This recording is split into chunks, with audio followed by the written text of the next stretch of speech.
Kei te puku te rae o etahi o te rohe pōti o Hauraki Waikato, i te whakatau a te kōti kia noho tonu mai a Bruce Mātaki hei kai whakataetae mo te ropu Torangapū Māori i te rohe o Hauraki Waikato. I kōrero atu mātou ki te roa ia o te taha whakahē, hei tāna e hara tēnei i te mutunga o tēnei take. Kai ara paera tāwhai a ngā whakamārama. Tata ki te kotahi tau kua hipa mai te wā i whakamanahia ai a Bruce Mātaki hei kaitono mo te Pāti Māori i te rohe o Hauraki Waikato. Nō nā rani tata nei i tau tokohi ai tēnei whakatau e te ture.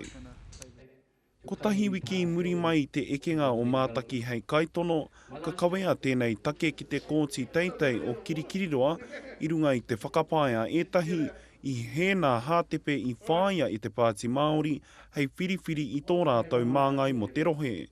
Heoi no tērā wiki i puta i te whakahē a te kōti ki tērā. Kāre te tino he o tā te kōti nā reira e kore te kōti e whakai kia whakakore ngia. Ko mama e takerei te kai whakapai matua mo tēnei take. Ko Alex Hope te roia. Ko tāna tino whakahē kāre te katoa o nā kai tautoko i whai mana ki te tohu ko mai te kai whakataetai. Kāre a mama i te tino pai ki te whakatau a te kōti. O nā reira. Ko tāna whakapai kua he te whiriwhiringa. Kei te whakaaro ia, me pēhea te kino o te he, ke whakaaro te kōti ki te whakakore i te whiriwhiringa.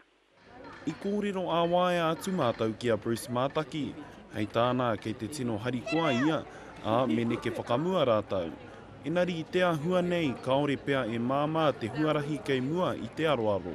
Kei te whakaaro mātou mehe he huarahi ai pīra te whakatau, engari i tēnei wā, kāre te tino mōhio. Hei tā Alex Hope ka tau tohetia tēnei take, tai rāno ki te wā pōti a te whiringa arangi i tēnei tau. Rapare tā whai te karere.